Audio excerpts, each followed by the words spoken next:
Hello, hello, hello, hello, hello, hello, hello. How's it going, people? Welcome to the stream. Welcome. 26th of December. So, technically speaking, Merry Christmas. Merry Christmas to everyone who is still celebrating, who is watching, who is enjoying football on these beautiful days as well, watching AFCON. Premier League is kicking off again in 3 minutes, well, 2 minutes, technically speaking. Manchester United are taking on Newcastle at Old Trafford, but today we're gonna talk about Arsenal. Of course, there's nothing else to talk about. There is, but let's be real. Arsenal fan, and all we have to do all that good stuff. We're gonna talk about, well, Arteta's press conference before the game against Brighton. We're gonna talk about Ethan Vaneri because, well, something has to be talked about there, and something has to be done as well there because Ethan is actually, in my opinion, kind of mistreated, to say the least. Let's just put it that way. And some other bits and bobs here or there. So if you're excited about the stream, smash the like button if you haven't already. Subscribe if you are new. And of course, don't forget to leave your thoughts down in the live chat below so we can tackle them, we can discuss them, and we can go from there. Big up AFC always. Hope you're doing well. And listen to him, people. Like as you enter, subscribe, helps the channel, helps everyone out. Big up, big up, big up. Big up, Hendon. Hope you're doing well. Tonight watching the United Newcastle game. Don't blame you. Don't blame you. We'll catch up later. Big up to you. Thank you for watching. This is not playback as well. Big up, Khwaja. Big up, Khwaja. Hope everything's fine with you this fine evening, peep. And like and subscribe as Khwaja is saying. But yeah, today on the cards, as I said, we have some stuff about Ethan. We have Arteta's press conference. And we have some other minor bits and bobs here or there. And we're gonna talk about this one first, which is, let me find it, this one. We have to talk about this. We're going to talk about Antoine Semenyo because there have been lots of talks about Antoine Semenyo. Also on this channel, we have talked about Semenyo potentially to Arsenal and all this stuff. And many channels that are not actually Arsenal channels, let's just put it that way, have made videos and everything about that Semenyo is joining Arsenal. He's coming to Arsenal just at the end of the day for Fabrizio to confirm that he is pretty much joining Manchester City, right? There have been talks that he wouldn't mind joining Arsenal at the end of the day, but this is the big one. Out of all the big six teams, Arsenal were the only ones who were not openly interested in Semenyo full-time to even put in a bid for him. And obviously, regarding Arsenal, that is a bit of an issue because we definitely need more wingers. We need a left winger more specifically. Whether Semenyo would fit that to a T, nobody knows because we are not signing him at the end of the day.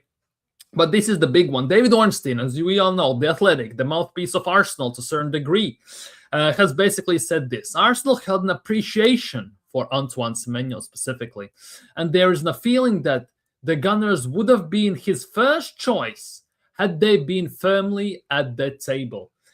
But I get this. I absolutely get this. He would be first choice and all this stuff. But at the end of the day, I'm not going to lie, it means jack shit. I'm going to be frank with you. I'm going to be honest with you. It means absolutely nothing, given the fact that, well, he's not joining Arsenal and Arsenal, well, are not in for him. Because this could be said about anyone. There's a firm belief that Kylian Mbappe would be joining Arsenal if Arsenal were firmly at the table. We can say that about any given player on the planet Earth, to say the least. At the end of the day, for me, these talks, stuff like this specifically, mean absolutely nothing. Unless you are at the table, unless you are putting in bids, you are actually showing a realistic and proper interest into the player. Talks like this, for me, are very relevant. Very, very relevant. Oh, but this interest, that interest, whether you're in or you're not. And it's very evident that Arsenal are not. And the Arsenal were the only big six team, so-called big six team, and that means City, United, Chelsea, Liverpool, and Spurs. Arsenal were the only of all the big six teams that were not in for him at the end of the day. So, hey, make from that what you will. Big up PW. Big up, big up, big up. Hope you're doing well today, bro. Hope everything's fine with you. And Merry Christmas to you too as well. Merry, Merry, Merry Christmas. What else we're going to talk about a tiny bit today is this one. And this is the big thing. I'm not ringing alarm bells just yet. I'm not talking that it's a big issue as of yet. But in the last 3 games, Arsenal's only goal scorers are 3 own goals and a penalty, right? Overall, it's not a great sign, is it? Let's be real. It's not a great sign. 3 games. If this same pattern kind of repeats against the Brighton tomorrow, then we can talk about issues. Then we can talk about issues. But for now, it's not that I'm not ringing any alarm bells. I'm not panicking. Let's just put it that way, because these things happen. These things happen. That's obviously at Arsenal under Arteta, attack is struggling as it is. Attack is struggling as it is. But in the last three games, definitely uh, it has been quite big talking point, especially given the circumstances that he hasn't. It hasn't gone bang. It is not scoring. Uh, who's basically who? It's what was I even talking about? It's become an issue. Let's just put it that way. It has become a visible issue. Let's just put it that way, because we need to score goals to win games. Yes, thanks to own goals, we somehow have won the games. We have kept close in these games. Thanks to that, we have gone through, and we won against Crystal Palace in Carabao Cup. We beat Wolves, where they scored 3 goals and somehow still managed to lose. And of course, the penalty we have scored against Everton, beating them 1-0. At the end of the day, all is well that ends well. Let's just put it that way. 3 games, 3 wins, we move on. But looking at this long term, there are signs of problems, to say the least. There are signs of issues, there are signs of problems, there are signs of, let's just say, struggles, to say the least, if this pattern continues, especially when you think that we have actually some decent attackers. There's no argument about that, but the fact that they are struggling, it is a worry to some degree, because that should not be the case. Looking at our attack, looking that we have Saka, we have Gyökeres, we have Jesus, we have even Martinelli, Trossard, Madueke. Yes, some of those players are not world beaters. Let's just put it that way. But we should not be struggling to score goals. Obviously, the game against Crystal Palace, it was a bit different. We actually, in the first half, created quite a few chances. We just well couldn't put the ball in the back of the net. That's a bit different story to some degree. But overall, I'm not hella worried, but I am worried. Let's just put it that way. As long as this pattern does not continue, specifically, again, against Brighton, I won't be too worried. But if, again, against Brighton, it takes us 1 penalty to win the game, if, again, Dunk or Verbruggen or someone needs to somehow score an own goal for us to win the game, then I will be worried. Then definitely I will be worried, because we are in this time frame where Arsenal tend to crumble every single year. Arsenal's biggest issues are actually the late December, early January, sometime around February, March, where Arsenal tend to struggle. They have a drop off. There's a dip in form and everything. It's been like that over the course of countless years. Let's just put it, to say the least. And if this form continues, definitely we are in issues. Let's just put it that way at this given stage. Big up, Gary. Big up, Gary. Hope you're doing well. Big up, big up, big up, big up. Hope everything's fine with you this beautiful day. Hopefully everything is good. Everything's fine with you and the people surrounding you. Hope everything is fine. Big up, Marlon. Big up, Amia. Big up, big up, big up. I don't know what you're talking about, but big up to you. Big up, big up, big up. What about the disgrace, what we are talking about here? But the goal score, if you talk about the goal scoring, definitely it is an issue. Some other things. And this is a thing I kind of didn't want even to talk about. I didn't really want to talk about this, but imagine this. It's 25th of December. It is Christmas. It's time for calm, relaxing time with family or friends, the close ones, loved ones, and all this stuff. Then you go on social media. Then you go on X, right? Specifically. And then you see this. And genuinely, I don't know where to begin with.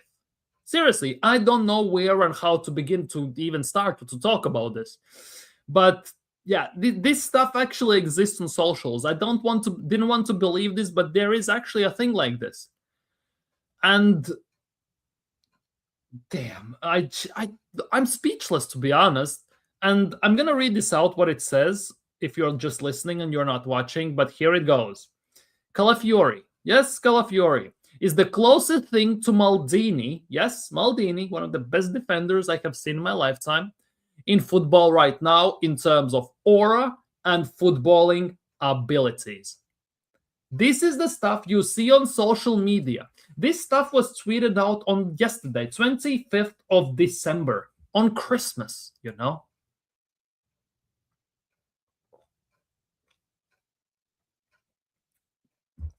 For me, the biggest thing is Calafiori is not even the best left back in the league. First of all, I would say Cucurella is better. There would be some other players under judgment, potentially overall long term. Calafiori has played a few games at center back, definitely. He has played a few games at center back for Arsenal, and maybe he's gonna play there right now because tomorrow's game haven't heard anything about Hincapié or Gabriel being back. So there's a possibility that Calafiori is gonna be center back and Skelly is a left back once again. Obviously, time only will tell. But yeah, this specifically, Calafiori can't even lace Cucurella's boots. Exactly. For me, Cucurella is better at left back. I would argue there are some more players who are on similar levels or close to him in this result. But yeah, he said, and there's nothing about that. There's nothing about that. But to even suggest in the realm that Calafiori is the closest thing to Maldini, I don't know where you have to be, at what stage, how many eggnogs, beers, whiskeys, champagne, or however what you have used to even put a statement out like that. Because defensively, Maldini blows him out of the water. Career-wise, Maldini blows him out of the water. Performance-wise, Maldini blows him out of the water. So there isn't a single stat where you realistically could compare Maldini to Calafiori, unless you talk about striker abilities or something like that when Calafiori goes up top. Maybe then you have a talk, but we are talking about defenders here. And the attack means nothing in this equation, let's be real. So it's definitely going to be this is the realms of top Gooners I literally don't want to ever see in my life. But yeah, it's actually very nuts, to say the least. It's very, very, very nuts. Big up. All is well. Thank you, Gary. Thank you. But it's actually kind of nuts. Now, I want to go to comments on this tweet specifically. Now, I'm not sure what I'm going to see there, but I am worried. Let's just put it that way.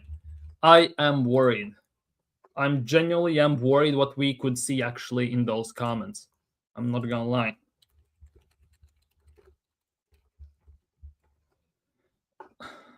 Like, it's gonna be very, very interesting. Very interesting. Very, very interesting. So let's see what the comment section are saying on this tweet. Let's see. Where is it? Here we go. Because they have similar hair. No, there is no footballing ability you can compare them to. Mini Maldini, babe, like, you see, this is the stuff that, oh, why everyone hates us, why people think we are a delusional fan base. Here is why. Here it is genuinely why. No one is closer to Maldini than him. Our trophy is Gerard Maldini. He doesn't even know. Nice. Arsenal fans look at the player and decide their footballing ability. Basically, yeah. It's based on the hair. It's based on the aura. Basically the angle, how it reflects when they take merch pictures and everything.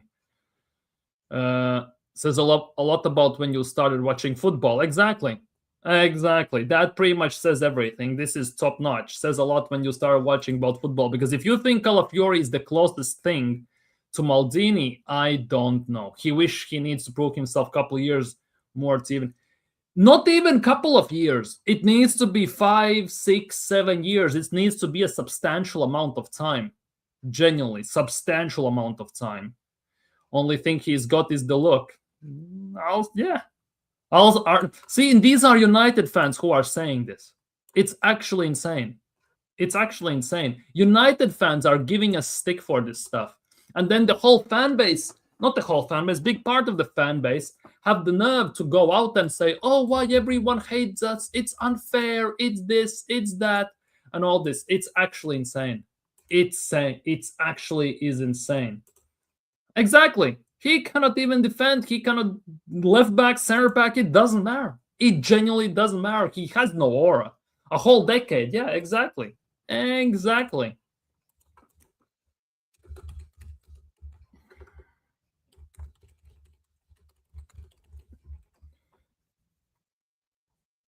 Like, it's actually wild to say the least. It's actually wild to say the least. But yeah, it is what it is. I guess we have to live with this. There are people like that in the fan base, and we'll have to suffer through it. But this is the big one I wanted to talk about. There are a few players, according to Athletic and the Gunner blog and everything, in few players in the Arsenal squad whose lack of game time has attracted interest from elsewhere, and that is actually rightly so, to be honest. The talented duo of Miles Lewis-Skelly and Ethan Vanieri, who've both found Premier League starts difficult to come by, to say the least, in my opinion, naturally feature on several clubs' wanted lists. And I'm not surprised. They actually are good players. It's just the fact that our manager doesn't use them. As long as Calafiori, his baby wild horse, is fit, Skelly's not going to see the pitch unless Calafiori plays center back. And Vanieri, he's actually not going to play at all, what it feels like, given our winger situation. Arsenal would be reluctant to lose either teenage talent, having signed them both on long-term contracts. Nobody said about selling, maybe loan out. If you're not going to use them, loan out. Get them as far as possible from this manager, and we'll see what happens. Genuinely, give them chance to play, to prove themselves, to be themselves, experience football, to learn, to grow, to develop. Give them that opportunity. What opportunities they have at Arsenal sitting on the bench in the main team and playing only in under 21s? Yes, in under 21s, it's great. To be honest, I really like that they play for under 21s. They should be playing for under 21. But also for main squad, it's very evident that Skelly is very good in midfield. We all know that because he used to be a midfielder until Arteta came along. Let's be real. So why not use him in the midfield? Oh, but Arteta doesn't want him there. He sees him as a left back. Miles Skelly had a great season last year. Since September till the end of the year, pretty much, end of the season, while Scalafiori was whatever he was doing with the injuries, right? He actually was very good, very good. Just towards the end part of the season, he was starting to get caught out, figured out. He got some dumb yellows, a red card, and everything. But overall, even as a left back, he's one of the best options we have. He has good ball carrying ability. He's strong on the ball. He doesn't mind taking on opponents. He's not shying away from any situation, as, for example, our captain, who shies away from everything, including his hair gel.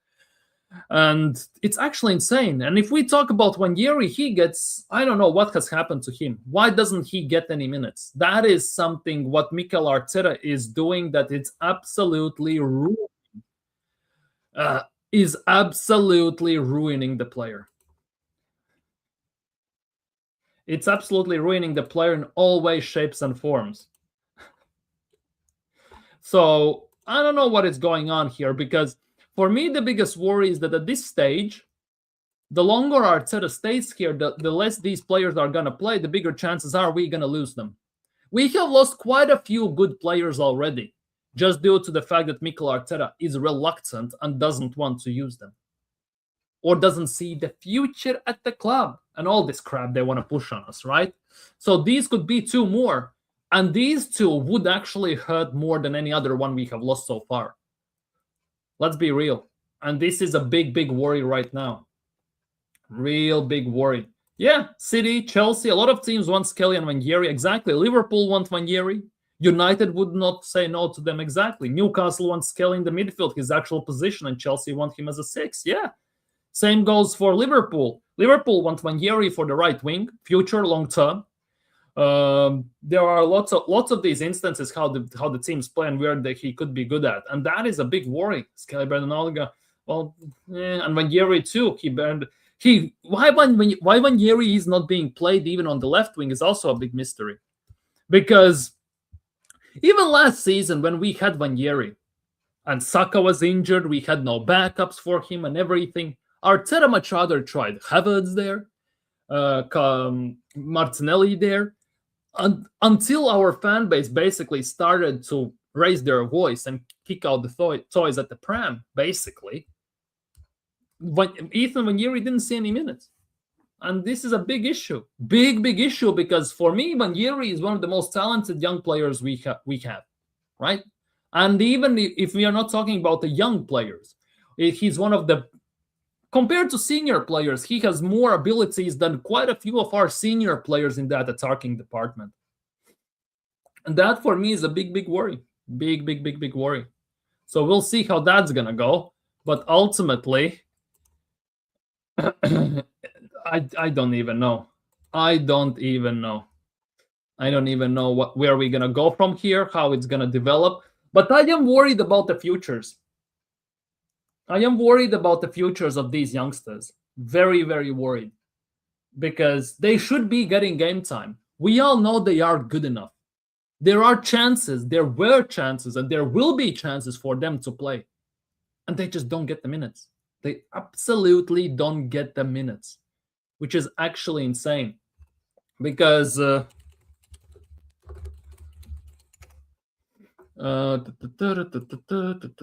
me check. How many minutes Vanjeri has played in Premier League this season? Vanjeri has played 165 minutes in Premier League. Seriously, 165 minutes. Technically speaking, which may not seem bad, but but the thing is, if you look at the times when he has played, he basically, the longest two times when Yeri has played any minutes at Arsenal is when Odegaard got injured and he got subbed on. It was against Leeds, 52 minutes, and Nottingham Forest, 72 minutes. If Odegaard does not get injured, I know since we are talking about these ifs and whats and buts and maybes as top Gooners like, look, if you look at Vanjeri's minutes without these subs, he plays 6, 2, 15, 16 minutes. He pretty much would not touch the pitch at all. At all. And this is for me a big worry now. Very big worry, to say the least. Because it looks like unless players get injured, those players are not going to see the pitch at all. They are not going to see the pitch at all. That's the nuts part. Arteta dropped Kieran Tierney for Zinchenko. What a mistake. Yeah, definitely. We should have kept. We need someone like Zinchenko. Kieran Tierney in the team. And let's be real. If we had Kieran Tierney right now, we could place Kelly in the midfield. But obviously, Arteta doesn't want that.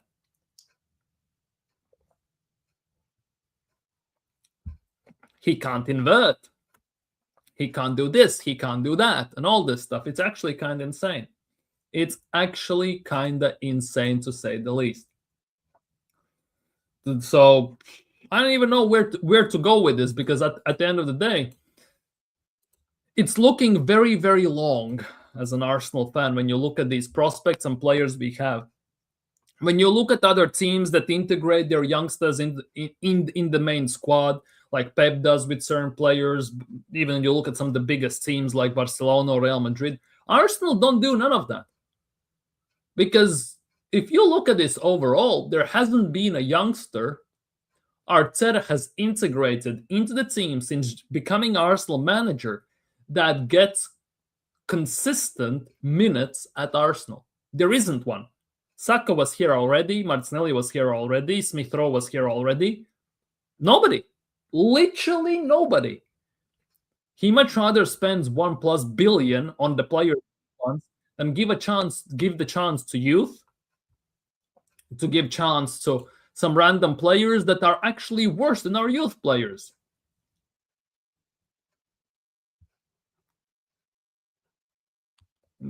Like, that's the nuts part. That is the nuts part. So it's going to be interesting. It's definitely going to be interesting.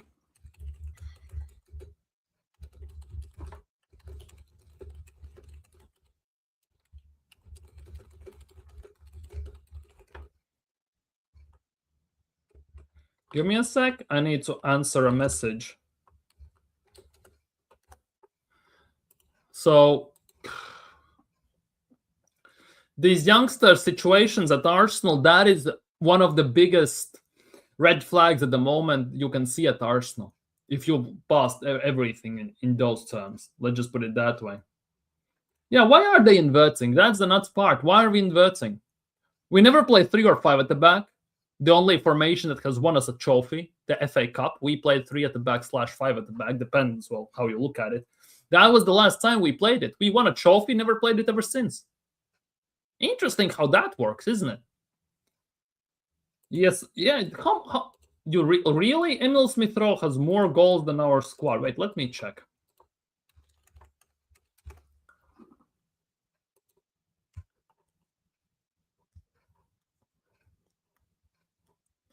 Emil Smith Rowe for Fulham has, in Premier League specifically, in Premier League, has 3 goals.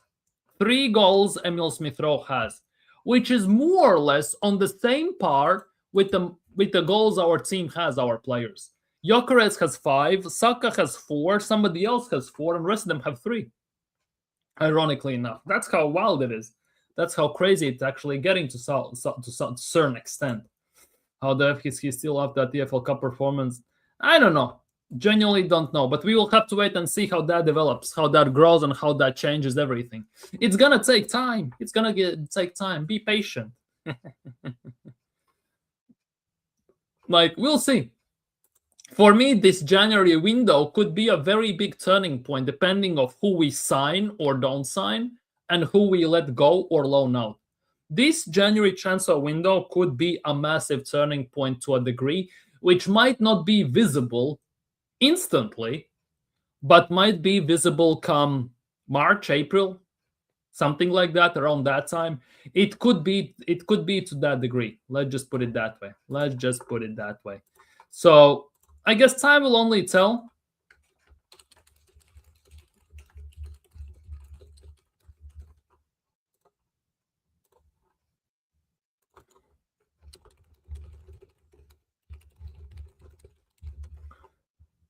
What the? Sorry, my something is acting up.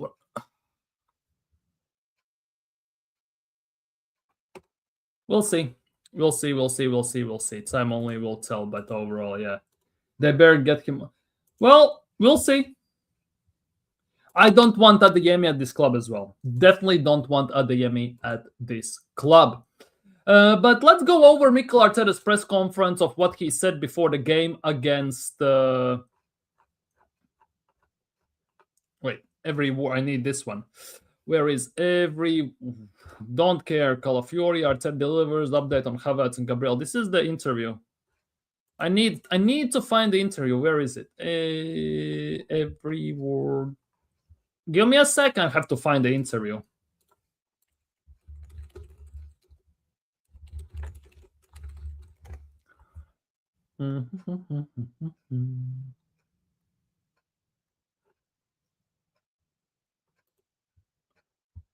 I want to see this. Where is the press conference? I need to see this. Yeah.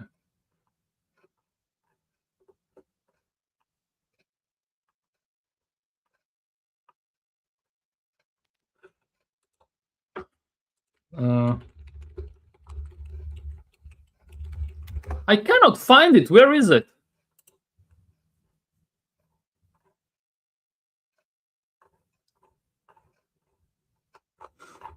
It's actually weird. It's not the usual press conference or what? I have actually no idea. But we'll see. Let's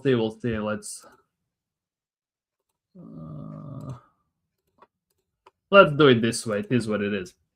Mikel Arteta has delivered some injury updates on Kai Havertz, Gabriel Magalhaes ahead of facing Brighton in the Premier League. Kai returned to training. Kai Havertz has returned to training before the Carabao Cup victory over Crystal Palace after suffering an injury against Manchester United and opening day of the Premier League season.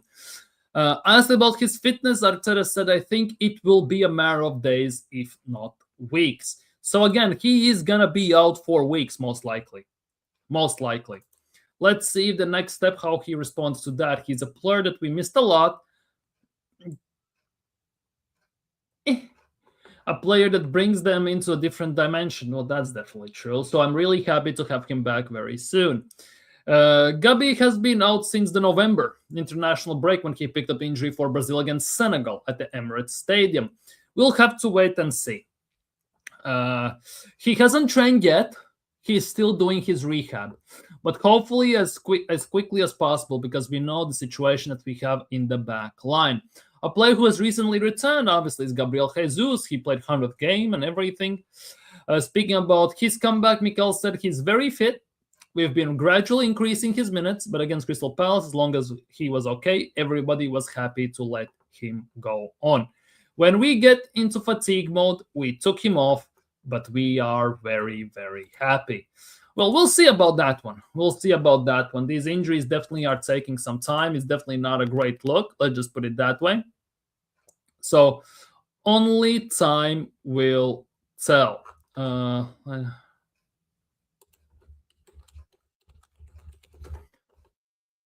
Only time will tell. But yeah, Call of Fury press conference news. There's nothing too much about it. I cannot find it even on Arsenal's website. So there might actually not be one, like a full one. Let's just put it that way, because overall it doesn't look that good. There's the updates on Havertz and everything.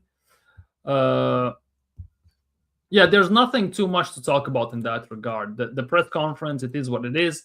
We have to survive with that. I'm very interested to see how long till our injured players come back, because so far none of them have. Like obviously Jesus is back. Havertz has had a sec back. Gabriel, who knows? Havertz, who knows? Who else is there? Mosquera, who knows? Hinkapie, who knows? And everything. So it's definitely gonna be very, very interesting to see how that's gonna go. What difference dimension? He does. To be honest, he does. He does. Check Arsenal's January targets and transfer market. It's terrible scouting. Like, it's transfer market. Don't trust that transfer market. I go to it to a degree to look at certain aspects of what's its face of Arsenal players, what some stats sometimes, something they change, don't change into the team and everything, which can improve, cannot improve, and all this stuff. But I don't trust them for transfer sources absolutely at all. Yeah, United are 1-0 up. Patrick Dorgu has scored. Patrick Dorgu has made it 1-0. It's going to be interesting. United are 1-0 up. Dorgu with a blinder of a goal as well. 1-0 Manchester United. The Newcastle are losing. Let's see if they can recover as well. On the other side of news, let's just put it that way. But yeah, for me, still the biggest talking point is this, and I cannot get past it. Like, where is it? Here it is. Here it is. This Kelly Vanieri situation definitely for me overall is a worry. Because our team, as people want to preach the depth, the quality of the squad, they are part of that squad. They are part of that quality. And I would argue they actually are players who are above quite a few Mikel Arteta signings in this pecking order of players that should be playing and that should not be playing. So we'll see. We'll see how that's going to go. We'll see how that's going to go and where it's going to lead, to say the least. So yeah, time only will tell. Definitely time only will tell. And yeah, it's actually an interesting one if we are looking from that perspective, because we play most of the players constantly. Like Saka gets almost no rest. Our midfield gets no rest, like Zubimendi and Rice pretty much almost no rest. And obviously we have options. We have Madueke, we have Vanieri, we have Martinelli, we have Jesus, technically speaking. We actually have Merino for midfield. We can play Eze there. We can play, Skelly there. But we choose not to. And when I mean we, I mean Mikel Arteta chooses not to. And that for me is the biggest talking point here. That's why this free Ethan type of movement is actually going forwards for me. Because the way this guy has been, I don't want to say forgotten, but it definitely feels like he's been forgotten by Mikel Arteta, by the coaching staff. Yes, he comes to training, he plays for under 21s and everything, but in the main squad, he has shown that he is better than quite a few of our senior players. And he still doesn't get a kick of a ball sometimes, when he should. When sometimes we are comfortably in the lead, he doesn't get subbed on. When he could be playing and give Bukayo Saka rest, he's still not getting played, and Saka is still playing. Same goes for Miles Lewis Skelly. I'm not gonna lie. Same instance applies to Miles Lewis Skelly in that regard. But obviously, time only will tell what's gonna happen, and I will not be surprised that if in summer there are quite a few, genuinely quite a few. Uh, quite a few news starting to come out that there could be something in the regards of loan move for Ethan, loan move for Skelly. Some teams will be interested. Maybe some teams will be even interested to buy him. The question is, what will Arsenal do then? Because Arsenal are in this weird situation where, yes, they have money, but to comply with all these PSRs and FFPs, they need to also sell players. And last summer, we did not sell players that much. We did not sell players that much, pretty much at all. Let's be real. And to balance the books, if a big proper offer that Arsenal deems sufficient comes in, I actually can see an instance where Arsenal actually starts to consider it. And that for me is a bigger worry, because if I look at Arsenal long term, Trossard, Martinelli, they might be gone soon. But Ranieri, he will only get better. It's very hard to see how Martinelli can improve, and Trossard is definitely not going to improve. Then you look at the left back situation. We don't have left backs. We have center backs who play left backs. Only last left back we had was Kieran Tierney. Arteta basically treat him like trash. Let's be real. So we have Hinkapie, who is a center back who plays there. Calafiori, who is a center back who plays there. Skelly is not even a left back, and he's a midfielder, and he doesn't get to play in the midfield at all under Mikel Arteta, which again is another instance why I will not be surprised if offers from some big teams, I'm not gonna lie, there could be offers coming in from bigger teams, and even some top teams, your Newcastle, even in Premier League, Newcastle, United, Chelsea, even Man City to some degree, Liverpool. I will not be surprised if someone like Borussia Dortmund comes in, RB Leipzig, some La Liga teams, some Serie A teams like Napoli or someone like that also starts to look at Ethan Ranieri and Miles Lewis Skelly, because there are no questions about the fact that they are very good players. The issue is the fact that they don't get game time. They just sign new deals. And Ranieri's one was specifically interesting with the fact that he wanted some guarantees over his game time.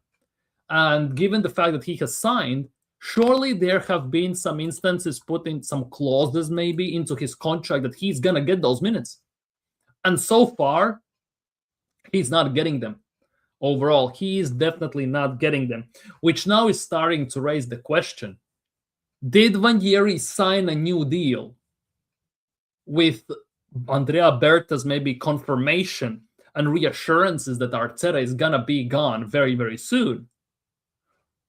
Or he actually got promised the game time and he's just not getting it, which means that the club lied to him. And I'm not so sure which one is more realistic, whether you look how you look at it, because there is no third chance that, oh, he has no chance to play because everyone's fit. That hasn't been the case. Oh, he has no chance to play because he's not good enough. That also is not the case, because he is better than most of our attackers we have. So the question remains: why Ranieri is not getting minutes? Why Skelly is not getting minutes, given that he last year saved Arteta's job to some degree, whether you like it or not. And right now, since Calafiori is not getting injured, Skelly cannot even get a sniff of a pitch properly. Like constant minutes, he's definitely not going to get. And it just proves that Mikel Arteta has his favorites. It's pure on favoritism from Mikel Arteta. As long as his most precious players, the prized possessions get to play. Your Sakas, Odegaards, Havertz's, Jesus's, Calafioris. He doesn't give two flying Fs about Gyökeres, Eze, Skelly, Ranieri, and some other players we have in the team, unfortunately. And I guess, as much as I hate to say this, as long as Mikel Arteta stays here, it's not going to change. And we kind of have to make amends with that, sadly. Genuinely sadly. Big up, Gooner SC. Big up, big up, big up, big up. Hope you're doing well today. Hope you are doing well today, my guy. Hope you're doing well. Let me check something quickly. I'm checking something on socials. Is there anything new? Okay.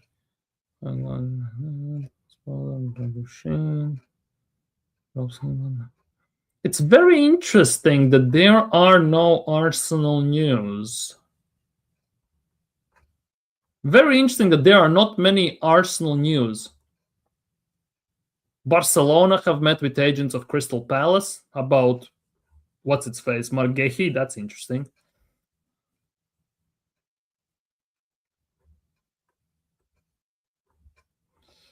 But yeah, overall, it's you see, people are mentioning that Arsenal could be looking at Nico Paz and someone like that. But apparently, it's pretty much confirmed that Real Madrid are gonna bring back Nico Paz to Real Madrid in summer transfer window.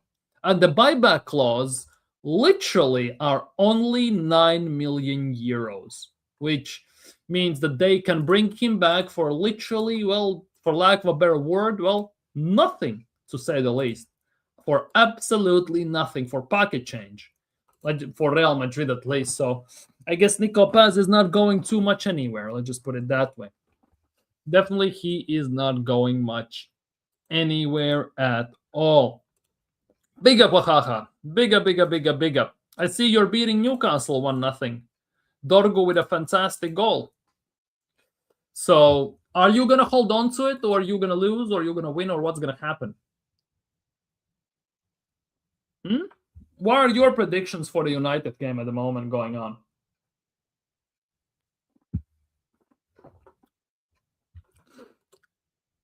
Because it's 1-0. Looks like a decent game. You have not been great.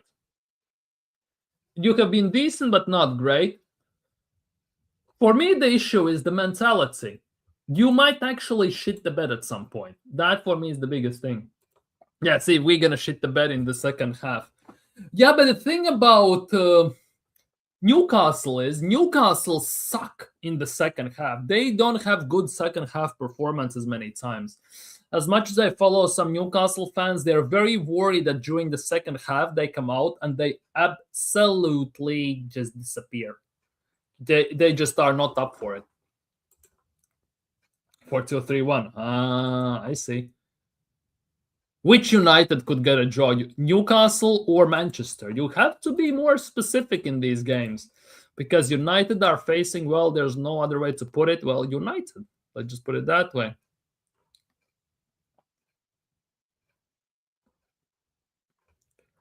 Ooh, there are some rumors that Gabriel might be back. There are some rumors that one of the Arsenal players might be back and ready for the game tomorrow.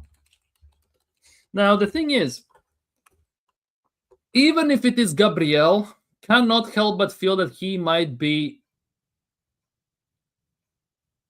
rushed back. Let's just put it that way. Hincapié. Martinelli is more of a knock. He wasn't comfortable to carry on and everything. We already know that.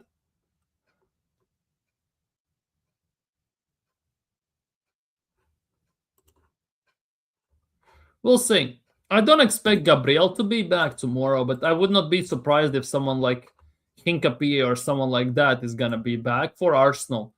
And everyone's going to be just, hey, yay, they're back. Woohoo, hee hee ha. And in the game, something's going to go wrong. Yeah, Newcastle are no pushover. Newcastle are struggling second halves, to be honest. But Manchester United, it's one of those teams that you genuinely you never would put your money on if you had a chance.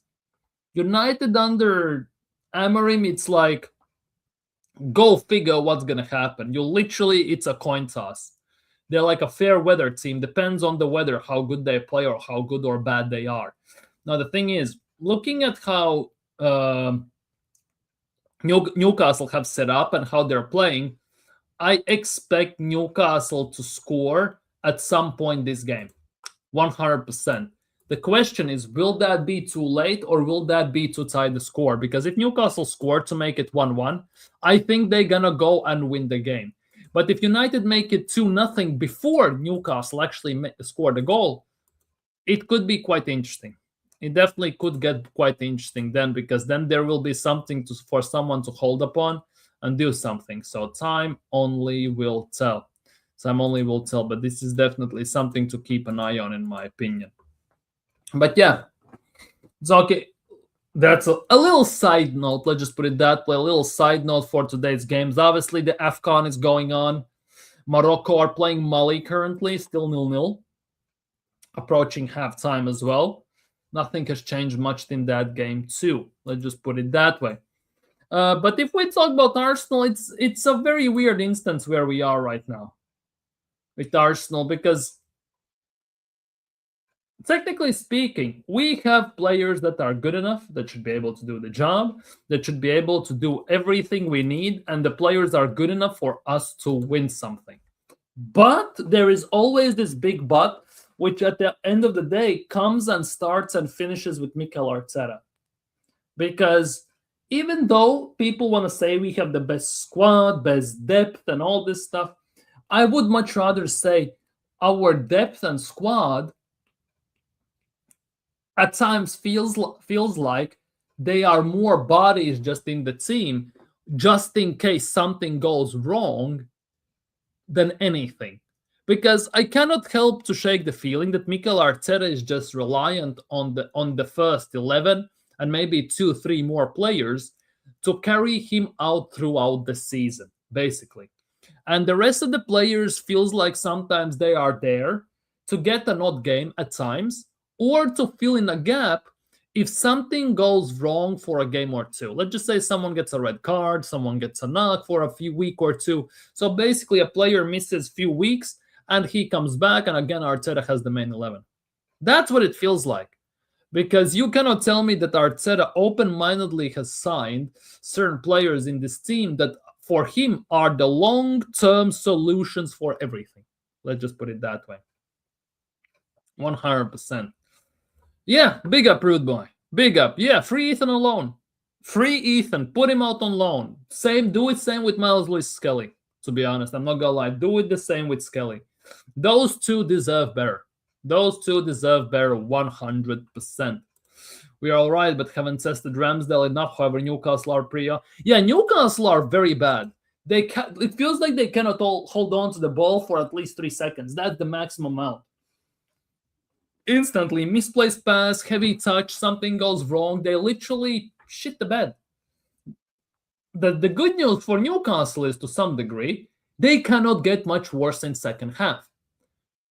And that should be also a worry for you all, because if Newcastle start to find the rhythm and kick into gear, it's gonna be very long, hella long for you, even at home, for the second 45 minutes of the game. That for me is the other thing. 100%, because if you hit it wrong, it's definitely gonna go wrong. It can go south real quick. Because Newcastle have the abilities, let's just put it that way. Newcastle have the abilities. It's just the question is, can they get it? Can they actually activate those abilities? You know, it's like a special ability when you play a game, let's just put it that way. And you have to press it to unleash it, and something like a superpower, and it feels something in those lines, something like that. Yeah, Eddie Howe definitely will adjust. I think he actually might make a halftime substitution as well. Would not be surprised if he makes halftime substitution to change it.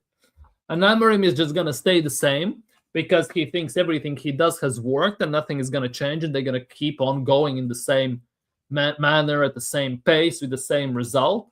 And in the end, they're going to pay the price. Yeah, he's gonna. At some point, should be. Yeah, Ramsey is not it. I'm surprised that Willock didn't start this game. I'm very surprised that Joe Willock didn't start this game for Newcastle. Very, very, very, very, very shocked. Because that would have been a better option. Or Joe Linton, one or the other. 100% one or the two should have started the game, in my opinion. The nuts part is, if you look at the injured players for Newcastle, right? It's actually a scary instance. It's actually a very scary instance when you look at the injuries of Newcastle because they have Botman injured, Dan Burn injured, Jamal Lascelles, Livramento, Trippier, Osula. They have some of their pretty much, I would say, about 5 of the 7 players they have injured are starting 11 players, which definitely kind of puts halt on Newcastle's movements, moving forward, developments, attack, the creative aspects, and everything, especially defensively, defensive solidity, because you can tell that Newcastle without Dan Burn definitely is not the same. Definitely. So we'll see. We'll see what second half brings. What second half brings. We're going to have to wait and see. Definitely, we will have to wait and see. But yeah, but the question remains with Arsenal. What will Arsenal do? What will Arsenal do overall? What do you expect Arsenal doing in January with Ethan Vanieri and Miles Lewis Skelly? Do you think we actually will loan out one of them or not? That for me is the biggest thing. What will Arsenal do? Willock is better. He is. Hey, don't disrespect Willock. Genuinely don't. Not here. But yeah, the question is, if Arsenal do loan them out, one of them even, do you think Arsenal will go in the market to sign someone? It's not like Arsenal actually are using Ethan Vanieri anyway, so they pretty much can do it without him. If we are looking from that perspective overall, like if we are looking at if you're looking at that way, right? With Miles Lewis Skelly, it's a bit different because he actually gets used. He actually is somewhat useful, especially looking at our defensive issues right now. He actually plays a more significant part of the team at the moment, especially after last season.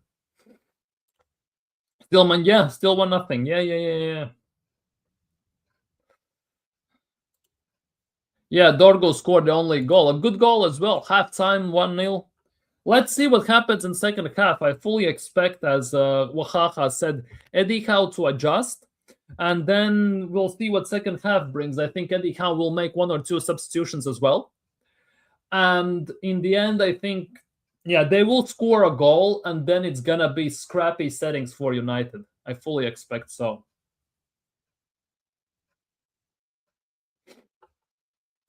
Well, you want to talk about Doku? What do you want to talk about Doku? He's been very good. He has clicked into gear at the right time for Man City. He's been one of their bright spots as well.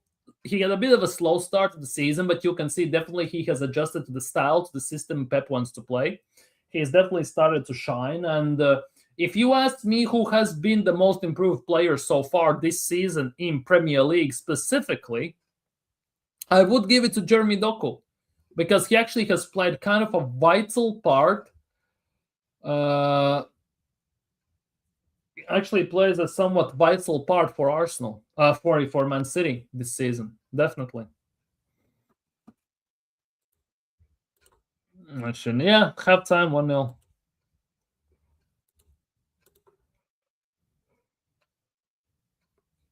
Nah, Doku is Doku.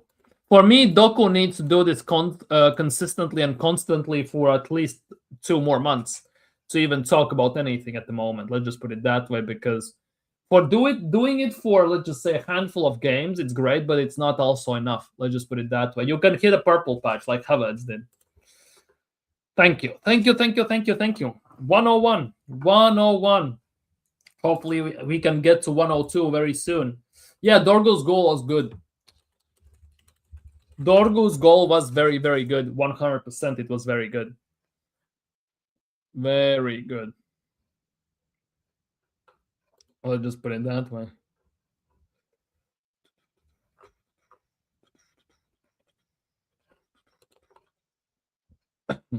Yeah, I would. I would take Marmoush, yes. I would take Marmoush, definitely. I'm not against Marmoush. I think he would be good at Arsenal as well. Obviously, he's at AFCON right now, and Mikel Arteta doesn't want AFCON players. But I think he could be good at Arsenal. Definitely. He could be good at Arsenal. He would be good for us. The nuts part is, if you look at the minutes Omar Marmoush has played for Man City and compare them to minutes Ethan Vanjeri has played for Arsenal in the Premier League, it's not that far. There's not that big of a difference, ironically enough. They're actually very close, which is quite worrying. Let's just put it that way, because if Man City doesn't play one of their main attackers, even to some degree, that much, what chances do we have that Arteta is going to play one of the youngsters who still, by in general, is better than many players in our attack? There's no chance, literally no chance, if you're looking from that lens.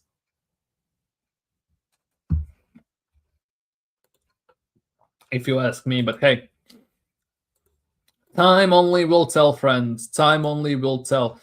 But to say that I'm not worried would be a bit of an understatement. Because looking at these young players that Arsenal have right now and the way they get not used, let's just put it that way, definitely brings some vibes of the other young players we used to have back in the day, and we just lost them. And they just grew up in the other team, and became a somewhat crucial part to those teams. And that, for me, is another big worry. Let's just put it that way. So yeah, you can call it PTSD, you can call it whatever you wanna, but for me it is a worry. Let's just put it that way. For me, definitely it is a worry. And yes, maybe right now it might be a bit too early. At the same time, might not. At the same time, might be asking the right questions at the right time. Brahim Diaz has made it 1-0 for Morocco from penalty spots right on the stroke of half time. 1-0 Morocco. Brahim Diaz. Yep.